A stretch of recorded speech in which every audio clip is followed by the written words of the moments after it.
Good morning, dear students. I am so glad to be with you through this Margadarshi Spandana. It is our privilege to take you through the second PU English paper, which is actually pending for the examination. I know second PUC students must be really worried about as to how to go about it and what to do. Of course, the motivation is quite low because you have not touched your books for so many days together, and you are wondering as to if there's some magic would happen that somebody could come and teach you some important questions and like you'll be through it. That's exactly what we are going to do. We are going to take you through all those portions, or not all, really all of them, but the ones which are to be dealt upon. We will be taking you through that important questions, important chapters, of course the grammar portion included, and you will be going through this Margadarshi Spandana. There will be 2 hours, and these 2 jam-packed hours will be yours if you take charge of those hours and make use of it promptly. Of course, you need to have a book and a pen with you and have just a recap of the content, and then maybe you are ready for the examination. So coming to the point here, actually I hope we remember what was the target for second PUC. Most probably my target, if it would have been, if I was there in front of you, somewhere around 596. That's a magic number, I call it, wherein all the 4 core subjects can be gone. You can take 100 out of 100 there, and then the remaining Hindi might have happened by now, maybe with the 98, and English, wow, see, English is there straight in front of you for 100, and the 100 I am challenging you, because this package what you are going through, you will be literally going through what is important and how we are supposed to go through it. So we literally invite you to go through all these sessions and make use of it and feel comfortable at the at your own home. Stay home and just go through these 2 hours every day from 9th to 16th, and then here it is, your examination, and you're like, it's a piece of cake for you. Fine. So coming to the thought here, I think hopefully the target is set that you will be doing well for the examination. Of course, it's going to be an added bonus for the the coming results. This year again we need to understand, because of the time lapse, the next colleges which will be taking on will be really challenging. So obviously prepare yourself very well and get some more information about what is career, what is that interest in your career and how you can go further, and then accordingly you can prepare. So to talk about all those chapters and maybe the question paper in particular, we are looking at a 100-mark question paper wherein it is distributed between 50 marks theory and 50 marks, 50 marks prose and the textbook rather, and the 50 marks is on the grammar, wherein textbook content might have got into your system by now. We have taught you throughout the year. The stories hopefully are remembered. If not, you will remember this through these sessions. But then what is very important is the grammar portion. It takes a 50 marks for you. It is really very much possible. See, wherever I have been teaching, I have been teaching almost 10 years plus now for English, the second PUC English, and what I feel is it's literally easy, provided you literally fall into that framework and do what is required, and accordingly you flourish. If it is grammar, if I am talking about, my focus will be completely on to the reported speech, which is going to cut at least half marks for you. So have a open mind when you learn about reported speech. As well, when you look at the speech writing, even that's going to challenge you, because there they will not give you easily 5 full marks. Even I would not have given. I want it in such a juicy way. The method, there is a method, that's what we are going to take you through. And then other parts of maybe linker will be little more extra exercise required. All those things will be taken care here. They will be telling you exactly what can be done and how you can go about it, and you can take your stand on this is what is the marks I am going to take. And coming to the prose or the textbook part of it, what we are looking at is full 50 marks spread out there, and my food for thought for you today is actually please hang on to those 14 chapters for 1 mark question. I think you might have had enough question banks with you by now. You might have had enough practice on those 1 mark questions. I don't know, maybe it's faded away, but then what you have to remember is these 12 marks in the question paper, the first 12 marks, and they are going to give you a good impression, like, okay, fine, good confidence, okay, fine, I can do well in the examination. This is a flow with which you are supposed to go for your exam paper. So when I say all these 12 marks questions, your 14 lessons will fall into picture. And please read through the textbook once. I think this is one suggestion I am going to give you today, because I will be sharing lots of tips with you throughout the session. Only for today, I think it is good time to start reading. Of course, we are going to touch upon Romeo and Juliet for you today. So, a good base as it is, start reading the text, have a niche of what is there and what is not there, and just underline the points which is required to be. One lesson per day would do. Maybe, you know, it will get over by even before 1 or 2 days, because poem needs literally 5 to 6 minutes of reading. So, that textbook part, please have a hang on, and please get through the textbook. Lesson reading once is a must. I think any teacher you speak to, that's the only way out. 1 mark question is the textbook reading. That one homework you may have to do. Other than that, everything will be taken care here. We will be giving you the summary of almost all the lessons which are there for the examination, which are important for the examination, as well as we will be looking at those important questions where you will be jotting upon, where you are supposed to do, how you are supposed to do. I think even each and every question answer session also will give enough tips will be given to you, and accordingly you prepare yourself. So, here we are, Romeo and Juliet for today. I think it's an evergreen story which is never forgotten, and every time somebody tells it, you want to listen to it like, wow, this is a story. So, Professor Rajni, yes ma'am, will be giving a recap of the whole lesson for you. Enjoy the story. With that, recollect back as to, oh, this was a story, this was a question, and this was the content to be remembered. So, let us take up Romeo and Juliet for today, and let us begin. All the best to you students. Have a nice class.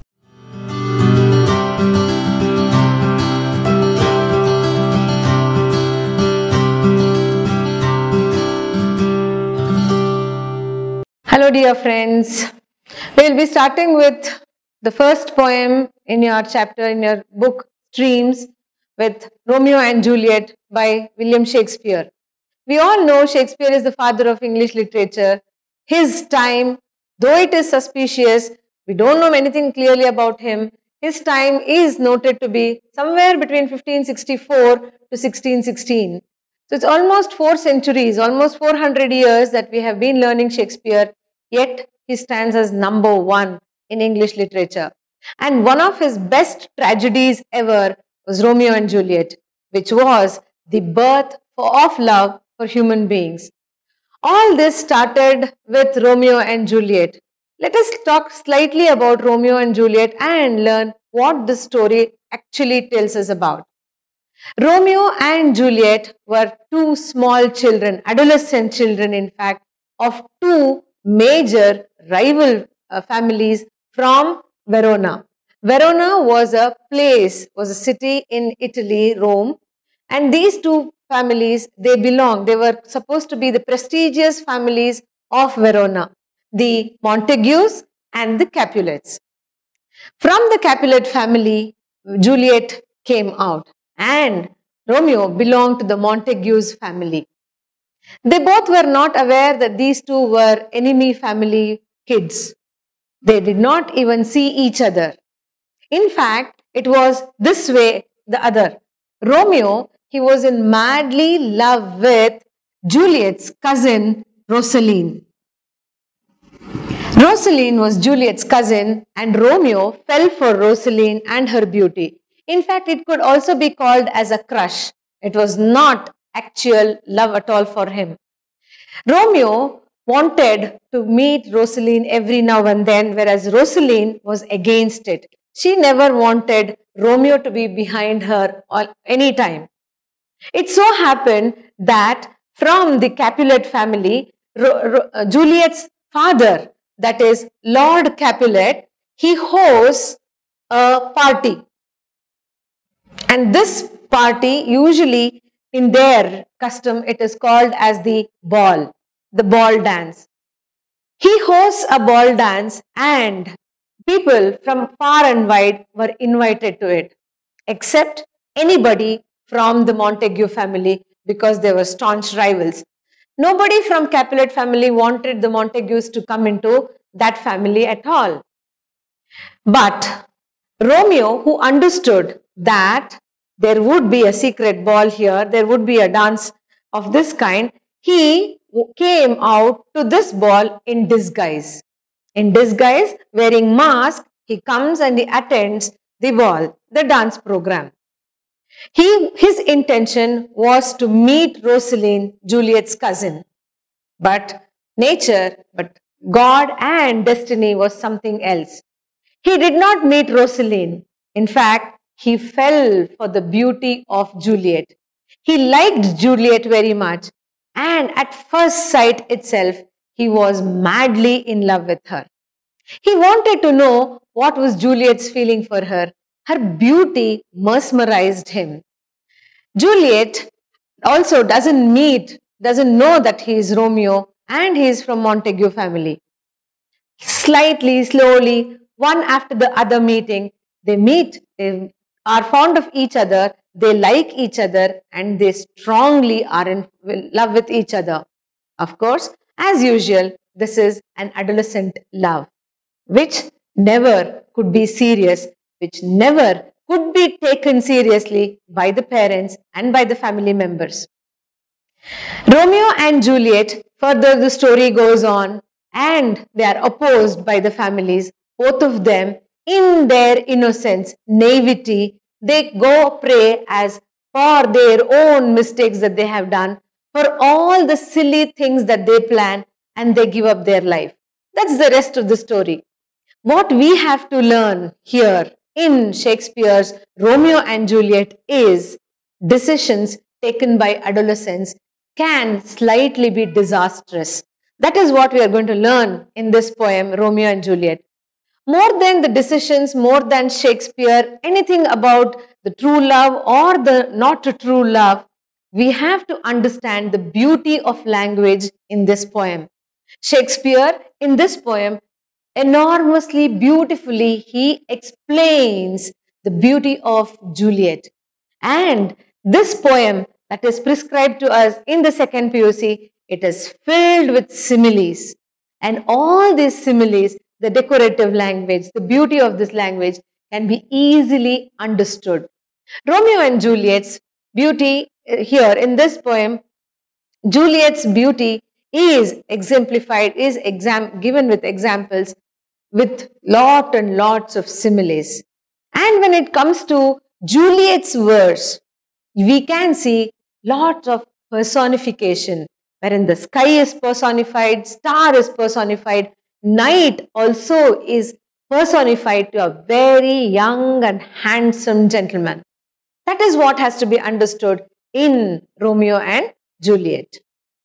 Having learned the introduction about Romeo and Juliet, let us move on to the 10-12 lines that have been given to us to study. These are the verses of madly in love with Juliet, the great hero Romeo. He sees Juliet during the ball dance. He sees her, he's mesmerized by the beauty, he likes her very much. It's almost like how me and you talk about the love at first sight for him. He falls for her and he wants to appreciate her beauty. Till then, Romeo's identity was hidden. He did not want anybody from the Capulet family to know that it is Romeo from the enemy family. But in his madness for love, he openly discloses his feelings, and that will lead to the further problems. That is there in the story. But what is exactly described here is this. Romeo, as soon as he sees Juliet, he says, oh, she definitely teaches the torches to burn bright. It is Romeo's verses, imagination, that torches burn brightly only looking at Juliet's beauty. The torches are scared. They are in fact motivated to burn brighter, just like Juliet's beauty. So he says, she is the one who teaches the torches to burn bright. And he also explains that she is like the golden jewel on the cheek of the night. Please understand the personification here. Night is personified as a human being having cheeks, and then she is like that golden earring, and also like the rich jewel in Ethiop's ear. Ethiopian, a dark complexioned African on whom the golden earrings glitter. On the dark background, we have the golden earrings which give added beauty to these golden earrings. So Juliet's beauty is compared to this rich jewel in the Ethiop's ear. He continues to say that her beauty is too rich to use even to exaggerate, use even to explain, use even to describe. Her beauty is too rich, it is very expensive to be used even to compare with somebody else. Even after his imagination is, even if after the ball he goes back home, he wants to tell somebody how beautiful she was, it is an expensive one. He shouldn't be using her beauty every now and then to explain to others how beautiful she was. So that is what he tries to say when he means it is too rich to use. He doesn't want that beauty to be every now and then used to compare with others. He also further goes on and tells that Juliet is just like that snowy dove.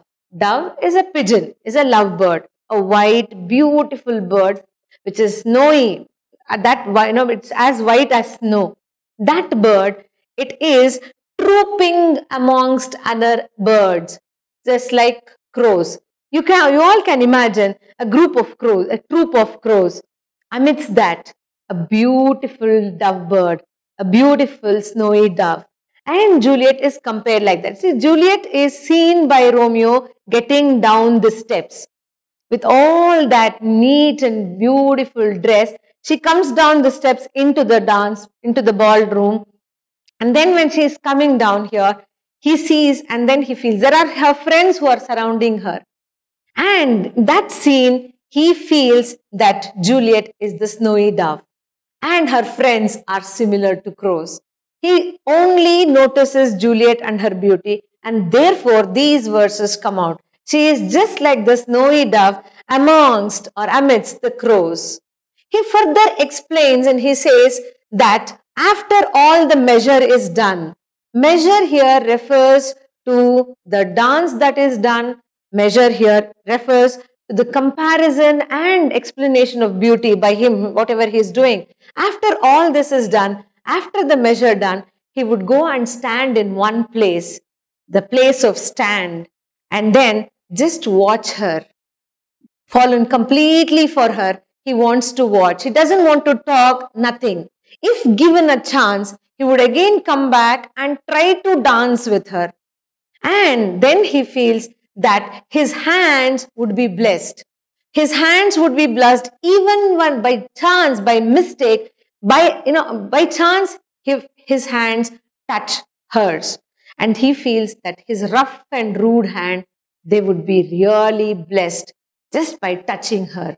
And that was the mad love for him. So he feels measure done. I'll go quietly stand. I don't want to talk anything. I don't want to lose out the experience that I have got of enjoying seeing her beauty.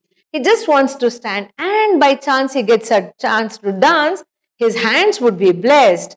And then he questions himself, did my heart ever love? Then he questions about all these things that has happened to him. We all know that he was madly in love with Rosaline. I am writing this in red because this one doesn't come anywhere at all later on. Rosaline was the person for whom Romeo had come. She was the dam, she was the girl for whom he had fallen.